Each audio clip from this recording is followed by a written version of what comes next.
जय हिंद दोस्तों। Civil services with Nilesh के ऑफिशियल यूट्यूब चैनल में आप सभी का स्वागत है। हमारी मेंस की पहली लेक्चर कंप्लीट हो चुकी है। उसमें हमने बहुत सारी टॉपिक देखी, जैसे ट्रोपोस्फेयर, स्ट्रेटोस्फेयर के बारे में, composition and structure of atmosphere हो गई, हीट हो गई, टेम्परेचर हो गई, vertical and horizontal distribution of temperature, heat dome हो गई, हीट बजट हो गई, पॉल्यूशन डोम हो गई। ये सब बातें हमारी पहले लेक्चर में हो चुकी है। हमने उस लेक्चर में आपसे कहा था कि ये जो लेक्चर चल रहा है, इसके बाद इससे रिलेटेड जितने भी PYQ आए हैं उसको हम लोग सेकंड लेक्चर में डिस्कस करेंगे। तो आज की लेक्चर हमारी PYQ के ऊपर है। जो भी जितने टॉपिक अभी तक हुए हैं क्लाइमेटोलॉजी से रिलेटेड, उनके ऊपर जितने भी PYQ आए हैं पिछले 10 साल में, उसे हम लोग आज डिस्कस करने वाले हैं। तो ये देखो हमारा previous year question from climatology. ये पूरे जितने भी क्वेश्चन हैं ये पिछले 10 साल के क्लाइमेटोलॉजी से रिलेटेड बस जितने क्वेश्चन हैं वो हैं, लेकिन हमें आज इससे बस 2 या 3 क्वेश्चन डिस्कस करना है। देखो सबसे पहला क्वेश्चन है कौन सा, तो ये देखो ट्रोपोस्फेयर से रिलेटेड क्वेश्चन पूछा था 2022 में। क्या पूछा था? Troposphere is very significant atmospheric layer that determines weather process how. ये पहला क्वेश्चन हो गया। उसके बाद आपको देखो एक और क्वेश्चन पूछा था, how does cryosphere affect global climate. ये से भी हम लोग देखेंगे आज। साथ ही साथ एक आपका एक और क्वेश्चन था जो हीट आइलैंड इफेक्ट के बारे में पूछा था, अर्बन हीट आइलैंड इफेक्ट। ये भी टॉपिक मैंने कवर करवा दिया था पिछले लेक्चर में। तो आज का हमारा लेक्चर छोटा सा लेक्चर है PYQ के ऊपर, बस ये तीनों क्वेश्चन हमें देखना है। चलिए सबसे पहले देखते हैं ट्रोपोस्फेयर के ऊपर जो क्वेश्चन आया था 2022 में। क्वेश्चन क्या था? Troposphere is very significant atmospheric layer that determines weather process how. अब देखो आपको आंसर लिखना है। सपोज ये 10 मार्क्स का क्वेश्चन है, दैट मीन्स आपके पास 150 वर्ड्स है। देखो 150 वर्ड्स है तो ये 5 to 10 वर्ड्स आगे पीछे हो सकता है, लेकिन इसका मतलब ये नहीं है कि 150 वर्ड है तो आप इसे 250 या 200 वर्ड में लिख दो। आपके पास टाइम की भी लिमिटेशन है, आपको उसी में चीज़ें कंप्लीट भी करना है। तो आप देखो सपोज ये ट्रोपोस्फेयर से रिलेटेड क्वेश्चन है। एक और चीज़ यहाँ पॉइंट ध्यान रखना, अगर आप जियोग्राफी के आंसर लिख रहे हो तो आपके हाथ में एटलीस्ट जो भी टॉपिक है उससे रिलेटेड 5 पॉइंट्स तो होने चाहिए। 5 पॉइंट्स होने चाहिए पॉइंटर फॉर्म में। साथ ही साथ उससे रिलेटेड आपके पास एक डायग्राम होना चाहिए। डायग्राम ज्योग्राफी में, Indian geography and physical geography में बहुत इंपॉर्टेंट है। साथ ही साथ अब आंसर लिखने के लिए आप क्या करोगे, जो भी टॉपिक है, सपोज ट्रोपोस्फेयर से रिलेटेड यहाँ पे क्वेश्चन पूछ रहा, आप क्या करोगे 2 से 3 लाइन में, मतलब मैक्सिमम 20 वर्ड्स में आप इंट्रो को कंप्लीट करोगे। छोटा सा इंट्रो ट्रोपोस्फेयर के बारे में दे दोगे। देन उसके बाद आप क्या करोगे, मैक्स 80 वर्ड्स में या 90 वर्ड्स में आप इसके पूरे बॉडी को लिखोगे पॉइंटर फॉर्म में। पूरे बॉडीज को लिखोगे पॉइंटर फॉर्म में 5 to 6 पॉइंट रखना, दैट्स इट। अब देखो बॉडी के पहले क्या करना, एक छोटा सा डायग्राम बना देना ट्रोपोस्फेयर से रिलेटेड, एक आप डायग्राम बना देना। एंड देन उसके बाद क्या करना, लास्ट 30 to 40 वर्ड्स में आप कंक्लूजन लिखना। कंक्लूजन कि ट्रोपोस्फेयर का क्या सिग्निफिकेंस हो सकता है, क्या क्या रोल ये प्ले करता है, ये सब आप लास्ट 30-40 वर्ड्स में कंप्लीट कर देना। तो ये आपका ऑलमोस्ट 140 से 160 वर्ड के अप्रोक्स हो जाएगा। 10 मार्क्स का क्वेश्चन, इससे आप इजीली लिख पाओगे। तो पूरे ज्योग्राफी में आपको ऐसे ही आंसर लिखना है। जो क्वेश्चन का डिमांड है बस उसी के अकॉर्डिंग आपको चलना है। अपने से एक्स्ट्रा नहीं लिखना, क्योंकि वो आपका टाइम टेकन भी होगा बहुत ज़्यादा, और साथ ही साथ आपका उतना टाइम लिमिटेड होता है, 180 मिनट्स होता है। तो उसी में आपको चीज़ें सारी कंप्लीट भी करनी है। चलो सबसे पहले देखते हैं ट्रोपोस्फेयर के ऊपर क्वेश्चन क्या है। अब सपोज देखो ट्रोपोस्फेयर के ऊपर क्वेश्चन पूछा है, तो आप क्या करो कि ट्रोपोस्फेयर से रिलेटेड सबसे पहले इसका एक इंट्रो दो। ट्रोपोस्फेयर से रिलेटेड जो भी मैंने बताया है उसका आप इंट्रो दे दो। जैसे आप क्या लिख दो कि troposphere is a zone of mixing of air. ये क्या है, एक मिक्सिंग ऑफ एयर होता है यहाँ पे, ठीक है, सबसे पहला पॉइंट। अब ये किससे रिलेटेड है, मिक्सिंग ऑफ एयर है, तो ये क्या करता है, ये आपके सरफेस को हीट करता है। सरफेस हीट करता है, साथ ही साथ थर्मल कन्वेक्शन को ये सपोर्ट करता है। थर्मल कन्वेक्शन को ये सपोर्ट करता है। तो ये सब क्या हो गया, ये सब ट्रोपोस्फेयर का इंट्रो हो गया। उसके बाद आप और क्या बता सकते हो कि इसका जो एक्सटेंट है वो कहाँ तक है, तो आपका अप्रोक्स 15 किलोमीटर तक है। एवरेज क्या है, तो एवरेज आपका 13 किलोमीटर के आसपास है। तो ये सब आप क्या करोगे, ये सब आप इंट्रो में max to max 3 to 4 line में इसे आप कंप्लीट कर दोगे। अब क्या करोगे, ट्रोपोस्फेयर इसके इंट्रो के बाद, इंट्रो बस इतना ही होना चाहिए ज़्यादा से ज़्यादा। जैसे अब और क्या आप इसमें इंट्रो दे सकते हो इंट्रो में कि ये क्या है, ये आपका थिकर है, थिकर है कहाँ पे, इक्वेटर के पास। उसके बाद ये थिन हो जाता है आपके पोल के पास जाके। ठीक है, ये सारी बातें हमारी हो चुकी है। अब क्या करोगे, ट्रोपोस्फेयर से रिलेटेड आप डायग्राम बना दोगे। एक डायग्राम क्या बना सकते हो आप, नॉर्मल लैप्स रेट वाला जो मैंने आपको बताया था, normal lapse rate 6.5 degree Celsius पर किलोमीटर, ये यूज़ कर सकते हो। साथ ही साथ और कौन सा डायग्राम यूज़ कर सकते हो, जो ये दिखाने के लिए कि इक्वेटर के पास थिकर है और पोल के पास जाके थिन हो जाता है, तो उसके लिए आप एक डायग्राम यूज़ कर सकते हो, ये वाली 0 degree, 90 degree north, 90 degree south, ये हो गई। अब इसका हमने डायग्राम कैसे बनाया था, ऐसे बनाया था। यहाँ क्या था, यहाँ ये आपको थिन देखने को मिल रहा था पोल के पास, वहीं यहाँ देखोगे आप तो यहाँ पे क्या था, थिकर था। ये भी हमारी बातें आपसे, ये सारी बातें हो चुकी है। ये डायग्राम अगर आप बना रहे हो, इसका मतलब क्या है कि आप 15 से 20 वर्ड आप माइनस कर सकते हो। अगर आप इतना वर्ड कम लिखोगे लेकिन आपके पास सपोर्ट के लिए डायग्राम है, तो आप समझ लो आप गेम में आगे हो। 18 किलोमीटर हो गया। उसके बाद और क्या दिखा सकते हो आप कि समर में इसका जो थिकनेस है वो क्या है, बढ़ जाता है। वहीं विंटर सीजन में इसका जो थिकनेस है वो कम हो जाता है। इस तरह क्या हो गया, आपका 2 डायग्राम बन गया। नॉर्मल लैप्स रेट का भी डायग्राम आपके पास होगा, ऐसे कुछ डायग्राम था नॉर्मल लैप्स रेट का। इधर क्या था, अल्टीट्यूड, इधर क्या था, टेम्परेचर। ऐसे भी कुछ आपके पास डायग्राम था। तो ये क्या हो गया, इंट्रोडक्शन हो गया, डायग्राम हो गया। अब इसके बाद देखो आप, अब इसके बाद आगे देखते हैं। अब देखो, अब हमें क्या लिखना है, बॉडी का पार्ट लिखना है। तो देखो, आप बॉडी का जब पार्ट लिखोगे तो आपके पास हाथ में एटलीस्ट 5 पॉइंट्स तो होने चाहिए। उसको आपको प्रैक्टिस करना पड़ेगा कि क्या क्या इंपैक्ट है ट्रोपोस्फेयर का अपने वेदर सिस्टम में।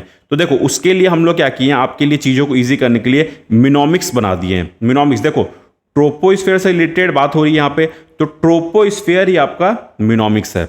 ऐसा नहीं है कि राम के ताऊ के चाचा का, नाना का, फूफा का, ऐसा कुछ मिनोमिक्स नहीं है जैसे आप बहुत सारे इधर उधर देखते होंगे। यहाँ पे बहुत सिंपल मिनोमिक्स है, जो जिसके बारे में पूछ रहा वही आपका मिनोमिक्स है, बस चीज़ों को आपको याद करने के लिए। अब देखो, ट्रोपोस्फेयर ये हो गई हमारी। टी से क्या, देखो ये जितने भी पॉइंट है, ठीक है, ये सपोज 10 to 12 पॉइंट है, इसे आपको याद नहीं रखना है, इतना लंबा आपको आंसर नहीं लिखना है। इसमें आप देख लो कि कौन सा 5 to 6 पॉइंट ऐसे हैं जो आपके लिए ईजी पड़ रहे हैं, याद करने के लिए ईजी पड़ रहे हैं, बस आप उसे देख लो, उसे आप याद कर लो।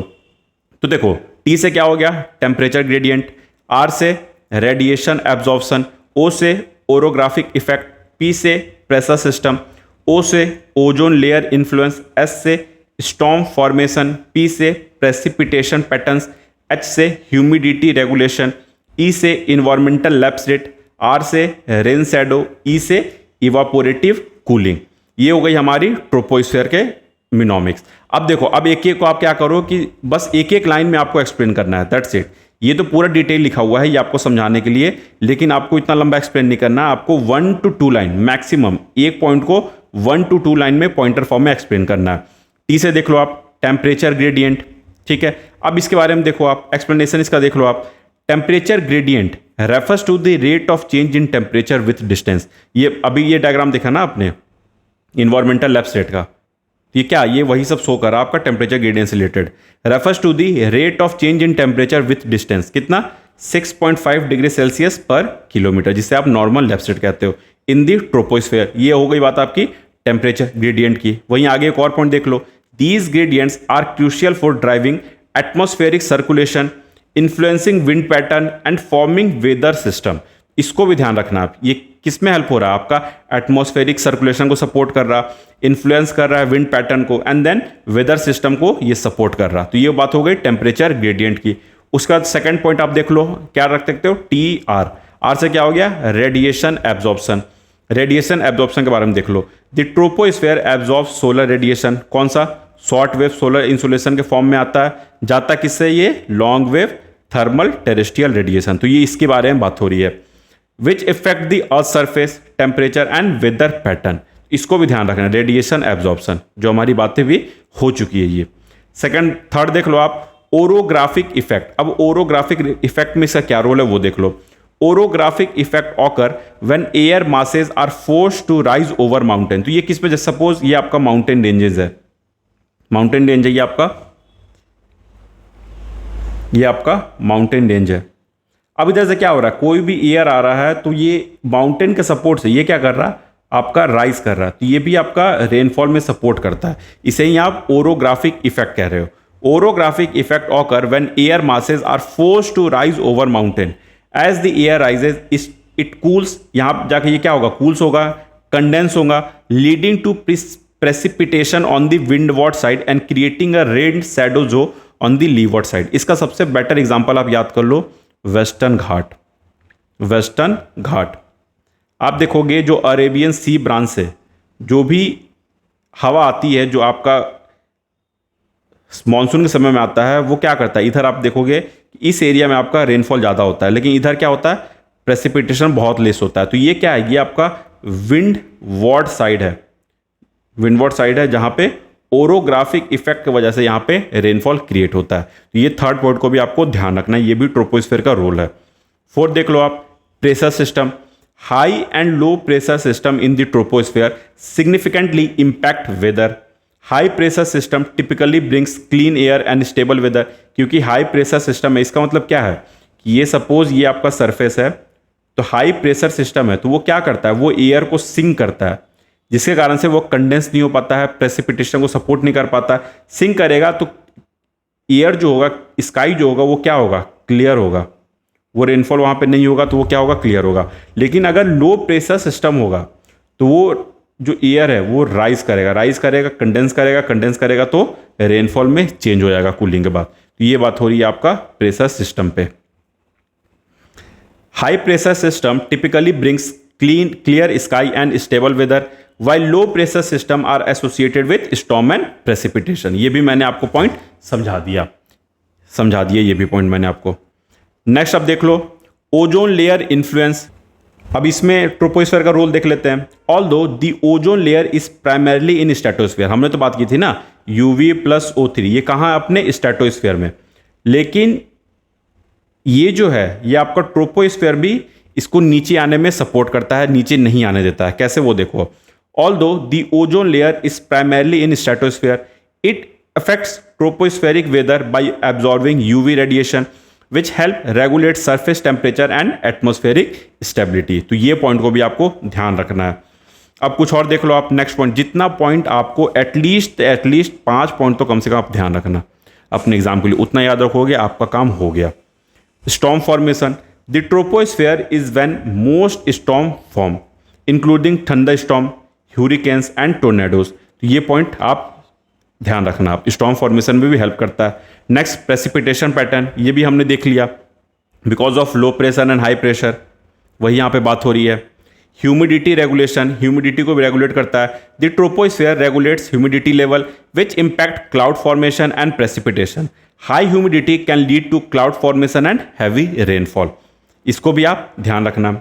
हाई अगर टेम्परेचर जो है वो हाई होगा तो ऑब्वियस सी बात है ह्यूमिडिटी भी हाई होगा, जिसको आपको क्लाउड फॉर्मेशन सपोर्ट करेगा, वो आपको कंडेंस होके कूल होके रेनफॉल में चेंज हो जाएगा। तो ये पॉइंट यही बता रहा है। उसका इन्वायरमेंटल लैप्स रेट, ये भी हमारी बात हो चुकी है। ऐसे डायग्राम था हमारा, ऐसे कुछ डायग्राम था, इधर क्या था अल्टीट्यूड, इधर क्या था टेम्परेचर, ये बात भी हमारी हो चुकी है।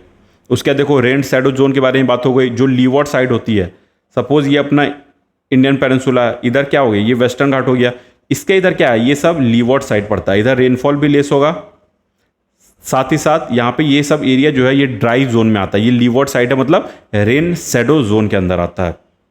उसका देखो evaporative cooling. Evaporative cooling occurs when moisture evaporates from surface leading to a cooling effect. This process influence local weather by affecting temperature and humidity level. तो ये मिनोमिक्स देखो आपके लिए चीज़ें कितना ईजी कर दिया। आप जो पॉइंट मैक्स से मैक्स आप 2-3 पॉइंट याद कर पाते हैं, लेकिन मिनोमिक्स की मदद से आप ये 10 to 12 पॉइंट्स है, इसमें आप अगर 5 भी याद कर लोगे तो आपका काम ईजी हो जाएगा। बस सबको एक एक 2-2 लाइन में एक्सप्लेन कर देना। ये हो गया पूरा बॉडी का पार्ट। अब क्या करना है आपको, कंक्लूजन लिखना है। कंक्लूजन, तो कंक्लूजन में क्या करना है कि ट्रोपोस्फेयर का जो भी सिग्निफिकेंस आपको लग रहा कि अगर ट्रोपोस्फेयर अपने एटमॉस्फेयर में मौजूद ना हो तो उसका क्या क्या आप निगेटिव इम्पैक्ट दे सकते हो और कैसे कैसे वो आपको पॉजिटिव इम्पैक्ट कर रहा है, ये बस एक एक दो दो लाइनें बता दो तो आपका आंसर यहीं पे कंप्लीट हो जाएगा। आप इजीली 4 to 5 मार्क्स आप गेन कर पाओगे 10 में। तो ये आपके लिए बहुत अच्छा स्कोर हो जाएगा। 4 to 5 5.56 मिल रहा है, आप अच्छे एज पे रहोगे। तो बस ऐसा आपको आंसर यही लिखना है। तो ट्रोपोस्फेयर से रिलेटेड इतना पॉइंट लिख लेना। अगर एक बार आप जरूर अपने साइड से भी आंसर प्रैक्टिस करना, कमेंट बॉक्स में हमें लिख के जरूर देना आंसर, हम लोग उसको इवेल्युएट करेंगे और जो भी फीडबैक होगा हम लोग उसको उस क्वेश्चन के ऊपर जरूर देंगे आपको। चलिए सेकंड क्वेश्चन देखते हैं। सेकंड क्वेश्चन अब क्या है वो देखो आप। सेकंड क्वेश्चन देखो, इसके बारे में ये एक अच्छा टॉपिक था इसलिए मैंने ले लिया, क्रायोस्फेयर के बारे में। क्रायोस्फेयर जैसे how does the cryosphere effect global climate, ये हमारा सेकंड क्वेश्चन है आज का। चलो इसको देखते हैं। तो देखो इसमें भी रोल वही है। सबसे पहले क्या करना है, क्रायोस्फीयर के बारे में आपको इंट्रो देना है मैक्स 3 लाइन के अंदर। उसके बाद एक आप इससे रिलेटेड डायग्राम बना लेना, अगर आपके पास पॉसिबल हो डायग्राम बनाना तो आप क्रायोस्फीयर से रिलेटेड डायग्राम बना लेना। देन उससे रिलेटेड आप 4 to 5 पॉइंट्स रखो अपने पास, क्या क्या उसका इंपैक्ट हो सकता है। एंड देन उसका आप कंक्लूजन में सिग्निफिकेंस दिखा दो, सिग्निफिकेंस दिखा दो। तो ये क्या होगा, आपका आंसर कंप्लीट हो जाएगा। 10 मार्क्स का क्वेश्चन, फिर से आपका आंसर कंप्लीट। तो ऐसे ही लिखना है आपको। चलो आप क्रायोस्फीयर के बारे में देख लेते हैं।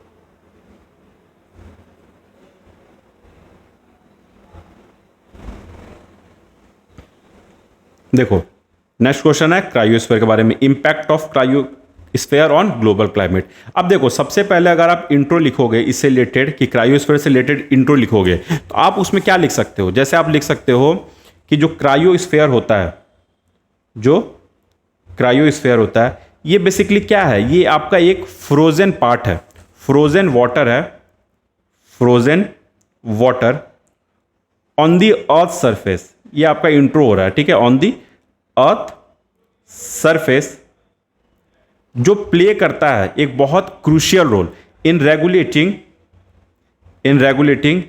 The planet climates, regulating the planet's climate, ठीक है। उसके बाद एक इसी के अंदर पॉइंट लिख लेना दैट इट इफेक्ट किसे अफेक्ट करता है, हर चीज को, ओशियन से लेकर ये प्रेसिपिटेशन पैटर्न से लेकर हर एक चीज को ये आपका इफेक्ट करता है, ठीक है। प्रेसिपिटेशन पैटर्न से लेकर ओशियन करंट से लेकर ये हर एक चीज को इफेक्ट करता है। तो क्रायोस्फीयर क्या है, क्रायोस्फीयर आपका एक फ्रोजन पार्ट है जो आपको अर्थ सरफेस पे देखने मिलता है, जो आपके अर्थ के टेम्परेचर को, एटमॉस्फेयर के टेम्परेचर को रेगुलेट करता है, यहाँ के ओशियन करंट को इन्फ्लुएंस करता है, प्रेसिपिटेशन पैटर्न को इन्फ्लुएंस करता है, यहाँ के वेदर, यहाँ के क्लाइमेट, हर एक चीज को ये इन्फ्लुएंस करता है, उसे ही आप क्रायोस्फीयर कहते हो। दैट्स इट, ये हो गया आपका 2-3 लाइन का इंट्रोडक्शन।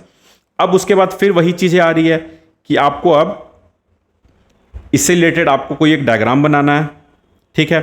अब उसके बाद क्या करना, अगर आपका डायग्राम है, छोटा सा कोई भी डायग्राम बना दो, आप उसमें आइस कैप्स दिखा दो, ग्लेशियर दिखा दो, उसमें आप स्नो दिखा दो, उसमें आप आइसबर्ग्स दिखा दो, ऐसे करके एक छोटा डायग्राम बना दो। देन उसके बाद अब बात हो रहा है इसके इंपैक्ट के बारे में, इंपैक्ट क्या है क्रायोस्फीयर का ग्लोबल क्लाइमेट पे। इसके लिए देखो आप फिर से मिनोमिक्स याद कर सकते हो। क्या मिनोमिक्स है, फ्रोजन आइस, फ्रोजन आइस आपका इसके लिए मिनोमिक्स हो गया। अब देखो सेम यहां भी फ्रोजन आइस से रिलेटेड अब इसका एक्सप्लेनेशन है। अब से क्या हो गया, फीडबैक मैकेनिज्म, इसे हम लोग समझेंगे। नेक्स्ट क्या हो गया, rising sea level, then ozone circulation, sorry ocean circulation, then zone temperature regulation, ecosystem impact, natural storage of greenhouse gases. I से क्या हो गया, ice reflectivity that is albedo.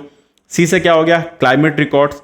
ई से क्या हो गया, एक्सट्रीम वेदर पैटर्न। तो ये देखो यहां भी आपको 9 मिनोमिक्स मिल गई। अब इसमें से क्या करो, आप 5 याद कर लो, आपका काम हो जाएगा। अब देखो फीडबैक मैकेनिज्म को देखते हैं। अब से क्या हो गया हमारा फीडबैक मैकेनिज्म। अब ये देखो फीडबैक मैकेनिज्म क्या है, इसको एक्सप्लेन करते हैं हम। The cryosphere effect global climate through feedback mechanism. For instance melting ice reduce the earth albedo. सही बात है, हमने अभी पिछले लेक्चर में एल्बिडो के बारे में पढ़ा था कि जो सरफेस को टच ना करे वो पहले ही रिफ्लेक्ट बैक कर जाए अपने एटमॉस्फेयर में, उसे हम लोग क्या कह रहे थे, एल्बिडो, रिफ्लेक्टिविटी ऑफ अर्थ जिसे कह रहे थे, उसे हम लोग एल्बिडो कह रहे हैं। Causing more solar energy to be absorb, अगर मोर सोलर एनर्जी एब्जॉर्ब होगा दैट मीन्स क्या है, टेम्परेचर और राइज होगा, आइस कैप्स एंड ग्लेशियर और रिड्यूस होगा, वो मेल्ट होते जाएगा। तो ये सारी बात यहाँ हो रही है फीडबैक मैकेनिज्म के ऊपर, that the cryosphere affects global climate through feedback mechanism. For instance melting ice reduce the earth albedo causing more solar energy to be absorb which leads to further warming and additional ice melt. ये हमारी बात हो गई feedback mechanism के ऊपर। Second देख लो, rising sea level, obvious सी बात है अगर मेल्ट करेगा ग्लेशियर तो आपकी जो भी मेल्ट होकर ग्लेशियर आएगी वो कहाँ आएगी, सी में आएगी, रिवर में आएगी। तो ये क्या होगा, इसका भी आपका सी लेवल, रिवर लेवल जो भी है वो आपका राइज होते रहेगा, फ्लडिंग का सिचुएशन अराइज कर देगा। Melting glacier and ice sheets contribute to rising sea level which can lead to coastal erosion, flooding and habitat loss. बस इतना पॉइंट आपको इसमें ध्यान रखना है। थर्ड देख लो आप, ओशियन सर्कुलेशन, ओशियन को कैसे ये अफेक्ट कर रहा है वो देख लो आप। The melting of polar ice can disturb ocean circulation pattern which are crucial for regulating global climate. The influx of fresh water from melting ice can alter salinity level and impact ocean climate। इस point को भी आपको ध्यान रखना, ocean climate कैसे impact कर रहा है। अगर मेल्ट होगा आइस कैप एंड ग्लेशियर तो भी आपके ओशियन सर्कुलेशन को, ओशियन के पैटर्न को डिस्टर्ब करेगा। यही यहाँ पे थर्ड पॉइंट बात हो रही है। नेक्स्ट देख लो आप, zone temperature regulation, zone temperature regulation. The cryosphere plays a role in regulating temperature zone by influencing the distribution of heat around the earth। ये क्या है, ये भी जो क्रायोस्फेयर है ये भी आप, ये हमने इंट्रोडक्शन में क्या बात की कि आपके टेम्परेचर को भी रेगुलेट कर रहा है, ठीक है, ये उसको एक्सट्रीम होने से कम कर रहा है। यही बात हो रही है यहाँ पे, जोन टेम्परेचर रेगुलेशन। नेक्स्ट देख लो, इकोसिस्टम इंपैक्ट, ये तो बहुत इंपॉर्टेंट है, इसमें कोई आपको डाउट नहीं होना चाहिए। इकोसिस्टम को क्रायोस्फेयर क्या है, बहुत ज़्यादा इंपैक्ट करता है। Changes in the cryosphere affect ecosystem, including polar and alpine habitat. Species dependent on ice-covered region may face habitat loss and shift in their ecosystem। तो इकोसिस्टम को ऐसे इंपैक्ट कर रहा है अगर क्रायोस्फेयर मेल्ट हो जाए तो। नेक्स्ट देख लो, natural storage of greenhouse gas, ये भी आपको बहुत इंपॉर्टेंट है। क्रायोस्फेयर का ये भी रोल है कि ये जो है ये ग्रीन हाउस गैस को बहुत ज़्यादा एब्जॉर्व करके रखता है। The cryosphere acts as a natural storage for greenhouse gases। Permafrost contains significant amount of carbon dioxide and methane which can be released as it thaws। जैसे जैसे वो मेल्ट होगा वैसे वैसे ये क्या है, ग्रीन हाउस गैसेज जो हैं वो आपके इन्वायरमेंट में, इकोसिस्टम में रिलीज होते रहेंगे, वो भी आपका एक इम्पैक्ट क्रिएट करेगा, ग्लोबल वार्मिंग फिर से बढ़ाएगा। आइस रिफ्लेक्टिविटी, एल्बिडो के बारे में हमारी बात हो गई, जो भी सरफेस को टच ना करे पहले ही वो या तो क्लाउड से या डस्ट पार्टिकल से या आइस कैप्स एंड ग्लेशियर से रिफ्लेक्ट बैक हो जाए, उसे हम लोग एल्बिडो ऑफ द अर्थ कह रहे थे या रिफ्लेक्टिविटी ऑफ द अर्थ कह रहे थे। तो ये बात हो गई एल्बिडो की। नेक्स्ट देख लो आप, climate records. Ice course provide valuable climate records offering insights into past climate conditions, atmospheric composition and green house gases levels. तो ये बात हो गई क्लाइमेट रिकॉर्ड्स की। वहीं देख लो, एक्सट्रीम वेदर पैटर्न से ये हमें प्रोटेक्ट करता है, उसे होने नहीं देता है, इधर वो बहुत ज़्यादा कोल्ड भी होने नहीं देता है, बहुत ज़्यादा वेदर को एक्सट्रीम होने नहीं देता है, मतलब हॉट भी होने नहीं देता है। तो ये बात भी हमारी यहाँ तक क्लियर होगी। अब देखो हमने क्या देख लिया, इंट्रो भी देख लिया, एक्सप्लेनेशन भी देख लिया, बॉडी में क्या लिखना है, डायग्राम भी आप बना लेना छोटा सा। अब देखो इसमें से अगर आप 5 पॉइंट भी याद कर लोगे तो आपका काम हो जाएगा। इसका भी आंसर आप लोग मुझे कमेंट बॉक्स में जरूर लिख के देना, हम लोग उसको इवेल्युएट करेंगे, जो भी फीडबैक होगा हम लोग उससे आपको जरूर देंगे। अब देखो आप इसके इम्पैक्ट जो है, अब इसका कंक्लूजन में आप क्या लिख सकते हो, कंक्लूजन में आप इसका सिग्निफिकेंस लिख दो, क्या इंपॉर्टेंट है। जैसे अगर ये चेंज हो गया, सपोज अगर इसमें चेंजेस आ गया क्रायोस्फीयर में, तो ये आपके प्लैनेट को इंपैक्ट करेगा, क्लाइमेट को इंपैक्ट करेगा, इकोसिस्टम को इंपैक्ट करेगा, कम्युनिकेशन को इंपैक्ट करेगा। यही सब आपको बस बता देना है, इसके अंदर 2 लाइन में कंक्लूजन करके खत्म कर देना है। इससे भी आप अच्छा स्कोर ऐसे भी क्वेश्चन में कर सकते हो। तो ये होगी बात क्रायोस्फीयर की, इसे भी आप ध्यान रखना। अब थर्ड क्वेश्चन चलते हैं। थर्ड क्वेश्चन देखो हमारा क्या है, थर्ड एंड लास्ट क्वेश्चन इस लेक्चर का। ये देखो, ये भी मैंने लास्ट में पढ़ाया था ये वाला टॉपिक आपको। ये देखो third question, bring out the causes for the formation of heat island in the urban habitat of the world. ये बहुत अच्छे से मैंने एकदम बिल्कुल लास्ट टॉपिक जो पहले लेक्चर था उसका देखना, लास्ट का 10 to 15 मिनट में ये वाली क्वेश्चन आपसे मैंने डिस्कस कर दिया था। अब इससे रिलेटेड कुछ बातें देख लेते हैं फिर से, इसको अब कैसे डील करना है वो देख लेते हैं। अब देखो हीट आइलैंड इफेक्ट वाले जो हमारा टॉपिक था जो पहले लेक्चर में डिस्कस हुआ था, इसमें भी अब वो क्या करना है अर्बन हीट आइलैंड इफेक्ट में। सबसे पहले इसका एक इंट्रो दे देना है कि अर्बन हीट आइलैंड इफेक्ट होता क्या है, एंड देन उससे रिलेटेड आपको एक छोटा सा डायग्राम बना देना है। डायग्राम ज्योग्राफी में बहुत इंपॉर्टेंट है, मैं बार बार कह रहा हूँ, डायग्राम के बिना आपका ज्योग्राफी अधूरा रह जाएगा। डायग्राम, फिर अर्बन हीट आइलैंड इफेक्ट के रिलेटेड कुछ 5 पॉइंट दे दो आप, एंड देन उसको कंक्लूड कर दो, छोटे से 2 लाइन में कंक्लूड कर दो। इस तरह ये भी आपका आंसर कंप्लीट हो जाएगा।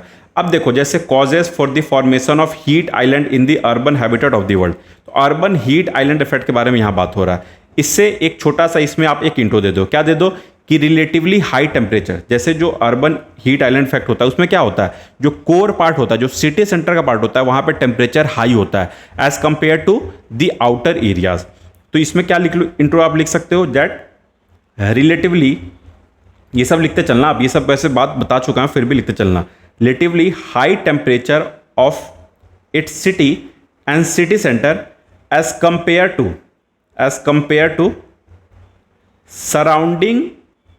surrounding rural and agriculture areas,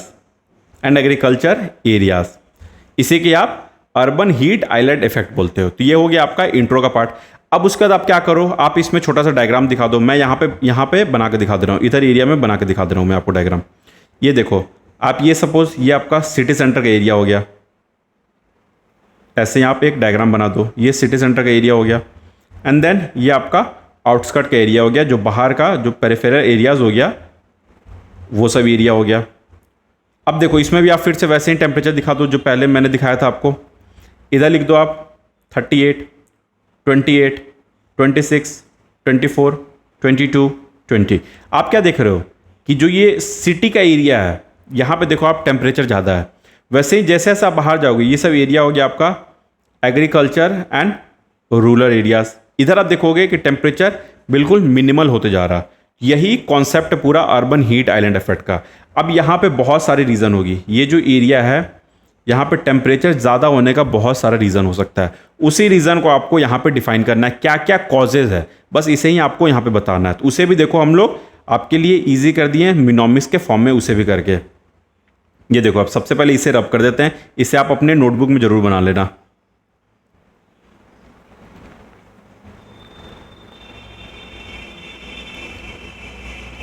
अब देखो आप, causes for the formation of heat island in the urban habitat of the world. इसके लिए हमारा मिनोमिक्स क्या हो गया, बिल्डिंग मटेरियल, ये हमारा मिनोमिक्स हो गया। कोई हमारा सारा मिनोमिक्स आपके टॉपिक से ही रिलेटेड होगा, कोई भी आउटर मिनोमिक्स यूज़ हम लोग नहीं करेंगे। इस चीज़ को आपको नोट डाउन कर लेना है।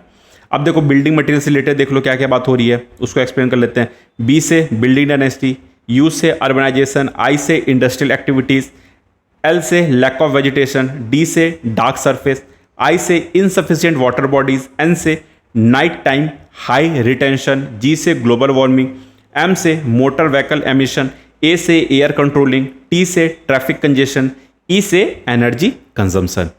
तो ये आपका बात हो गया causes of heat island effect. अब एक एक करके इसको एक्सप्लेन कर लेते हैं। बी से हमारी क्या बात हो गई, बिल्डिंग डायनेस्टी, बिल्डिंग डेंसिटी, इसको एक्सप्लेन कर लेते हैं। High density building trap heat and reduce air circulation contributing to higher temperature. आप बिल्डिंग क्या देखोगे, सारे बिल्डिंग आप देखोगे वर्टिकली राइज करते जाते हैं, यहाँ पे किसी के बीच में कोई स्पेस नहीं है। जैसे आप गाँव वाँव में देखोगे तो आपको जो है भी घर खुला देखने को मिलेगा, लेकिन यहाँ पे सारे जो डेंसिटी है वो बहुत हाई डेंसिटी होता है। तो ये क्या करता है, आपकी हीट को ट्रैप करता है, वही आपके वहाँ के टेम्परेचर को भी बढ़ा देता है। तो यही बात हो रहा है बिल्डिंग डेंसिटी का। नेक्स्ट देख लो अर्बनाइजेशन, इसमें आपको कोई डाउट नहीं होना चाहिए। जैसे जैसे अर्बनाइजेशन बढ़ेगा वैसे वैसे natural land cover with concrete and asphalt which absorb and retain heat. अगर अर्बनाइजेशन बढ़ेगा तो बिल्डिंग्स किससे बनेगी, आपके कंक्रीट से, असफाल्ट से, बिटुमुन से। तो ये सब क्या है, आपका हीट को एब्जॉर्व कर लेता है, हीट को एब्जॉर्व कर लेता है, तो आपका ऑटोमेटिकली आपका टेम्परेचर भी राइज कर जाएगा। यही बात हो रहा है अर्बनाइजेशन के ऊपर। नेक्स्ट देख लो, ऑब्वियस सी बात है, अर्बन एरिया तो वहाँ पे इंडस्ट्रियल एक्टिविटीज़ भी होगी। Industries emit heat through machinery and process adding to the ambient temperature. तो बस इस पॉइंट को आपको ध्यान रखना है। एल से देख लो, लैक ऑफ वेजिटेशन, ऑब्वियस सी बात है अर्बन एरियाज जो होता है वहाँ पे वेजिटेशन कवर लो होता है as compare to outer areas जो रूरल एरियाज होते हैं, ठीक है। एंड देन डी से डार्क सरफेस, असफाल्ट रोड, जो रोड बनते हैं वो किससे बनते हैं, असफाल्ट से, asphalt road and dark roof top absorb more sunlight leading to increase surface temperature. तो ये क्या हो गया, डार्क सरफेस। आई से insufficient water bodies, water bodies भी शहर में ज़्यादा नहीं होता है। A lack of water bodies in urban areas means less evaporative cooling resulting in higher temperature. तो ये रीजन हो गया insufficient water bodies urban heat island effect का। नेक्स्ट एन से देख लो आप, night time heat retention, material like concrete and asphalt retain heat during the day and release it at night causing elevated night temperature. तो ये हो गया नाइट टाइम हीट रिटेंशन के बारे में। इस पॉइंट को भी आप नोट डाउन कर लेना। ग्लोबल वार्मिंग, ये तो बहुत नेचुरल फिनोमेना है, ये आप देख रहे हो। एंथ्रोपोलॉजिकल इफेक्ट यहाँ देख रहे हो, दैट मीन्स ह्यूमन का इफेक्ट इसमें बहुत ज़्यादा है, रोल बहुत ज़्यादा है ग्लोबल वार्मिंग में, ठीक है। नेक्स्ट मोटर व्हीकल इमिशन, ये भी है। शहर में क्या है, ज़्यादा आपको बड़े बड़े गाड़ियाँ देखने को मिलेंगी। Emission from vehicle contribute to heat through both exhaust and the heat generated by engines. Air controlling, air conditioner expel warm air outside rising the external temperature even more. ये बात हो गई एयर टेम्परेचर की। T से देख लो आप, traffic congestion. ई से एनर्जी कंजम्पशन, ऑब्वियस सी बात है अर्बन एरियाज है, इंडस्ट्रीज ज़्यादा है, तो यहाँ पे एसी है, फ्रिज है, कूलर है, वॉशिंग मशीन है, ओवन है, हर एक चीज़ है। तो ये क्या है, आपका एनर्जी कंजम्पशन को भी बढ़ा देगा। And then reflectivity loss, reflective loss, lack of reflective surface increase the absorption of heat by urban structure. Next है impervious surface, then anthropogenic heat, ये जो अभी बात हो गई थी। Human activities including industrial work and transportation release heat into the environment. And then lack of wind, high rise building and narrow street restrict wind flow trapping heat in urban areas. तो ये इसमें देखो आपको ज़्यादा point याद ही रखना है urban heat island effect से। 10 मार्क्स का क्वेश्चन है, अगर इसमें से आप 5-6 पॉइंट भी याद कर लिए, 5-6 पॉइंट भी याद कर लिए तो आपका काम वहीं कंप्लीट हो जाएगा, उसका आपको कुछ सोचना ही नहीं है, ठीक है। इससे इस पॉइंट के हेल्प से भी आप इस आंसर को फ्रेम कर पाओगे। तो आपका ये तीनों क्वेश्चन डिस्कस हो गया। अब आपको करना क्या है, ये तीनों क्वेश्चन लेना है लेक्चर के बाद। आप इन तीनों क्वेश्चन को सबसे पहले अपने तरफ से पढ़ोगे, उसके बाद इस मिनोमिक्स का हेल्प लोगे, ठीक है। मिनोमिक्स का हेल्प लेना एंड देन इसको रीड करना, पॉइंट वाइज पॉइंट समझते चलना। उसके बाद खुद से आप आंसर राइटिंग लिखना विद इन अ टाइम बाउंडेशन। मतलब अगर 10 मार्क्स का क्वेश्चन है तो आपको 7 to 8 मिनट्स में, मैक्स 7 मिनट में आपको आंसर लिख लेना है। अगर 15 मार्क्स का क्वेश्चन है तो आप इसे 10 मिनट से ज़्यादा नहीं लोगे, ठीक है। 7 मिनट में इसे लिख लेना, 9 to 10 मिनट में इसे लिख लेना। आप 1-2 बार प्रैक्टिस करना, वो चीज़ें आपको धीरे धीरे वो ग्रैप्स कर जाओगे, आप सीख जाओगे। उसके बाद इस आंसर को आप हमारे कमेंट बॉक्स में ज़रूर लिखना। हम लोग इस आंसर को इवैल्यूएट करेंगे आपके लिए, और जो भी फीडबैक होगा हम लोग उसे आपको ज़रूर देंगे, कैसे इंप्रूव करना है, क्या इश्यूज़ है, जो भी होगा। लेकिन डायग्राम आप अपने से ज़रूर प्रैक्टिस करना। हर एक ज्योग्राफी का हर एक कॉन्सेप्ट के पीछे एक डायग्राम आपके पास होना चाहिए। आप ये काम भी कर सकते हो कि आप एक छोटा सा नोटबुक बना लो जिसमें जो भी रिलेटेड है, जैसे टेम्परेचर से रिलेटेड हो गई, प्रेसिपिटेशन से रिलेटेड हो गई, क्लाउड से रिलेटेड हो गई, एटमॉस्फेयर से रिलेटेड हो गई, एक एक डायग्राम सबका आप अपने हैंड में रखो कि वो कभी भी आप एग्जाम में यूज कर सको। तो एक एक डायग्राम आपको इससे याद करना है। साथ ही साथ मिनोमिक्स के हेल्प से आप पॉइंट याद कर लेना। इंट्रो 2 से 3 लाइन होना चाहिए, उससे ज़्यादा नहीं होना चाहिए। तो ऐसे ही आप आंसर फ्रेम करो, प्रैक्टिस करो, चीज़ें हम लोग धीरे धीरे सिखा रहे हैं, आप लोग चीज़ें धीरे धीरे सीख भी जाओगे। तो आज की क्लास यहीं समाप्त होती है, एंड होती है। इसके नेक्स्ट क्लास में फिर आगे की जो भी क्लाइमेटोलॉजी की लेक्चर है उसमें आपको फिर इसके आगे की टॉपिक्स मिलेगी। फिर उससे रिलेटेड भी आपको PYQ होगा, उससे रिलेटेड कैसे आंसर लिखना है, कैसे मिनोमिक्स है, वो सारी बातें होगी। लेकिन एक मैं आपको बता दूं, अगर आप ये हमारा हैंड रिटन नोट्स चाहते हो और ये आप मिनोमिक्स की बुक चाहते हो, ये पूरे बुक के फॉर्म में हमारे पास, तो आप हमारी साइट पे जाके आप इसे परचेस कर सकते हो। ठीक है, साइट पे विजिट कर लेना, इसे वहाँ से आपको मिल जाएगा, वहाँ से आप इसे परचेस कर सकते हो। तो चलिए आज की क्लास को यहीं एंड करते हैं। Thank you so much for being patience. Have a wonderful day and all the best. Thank you so much.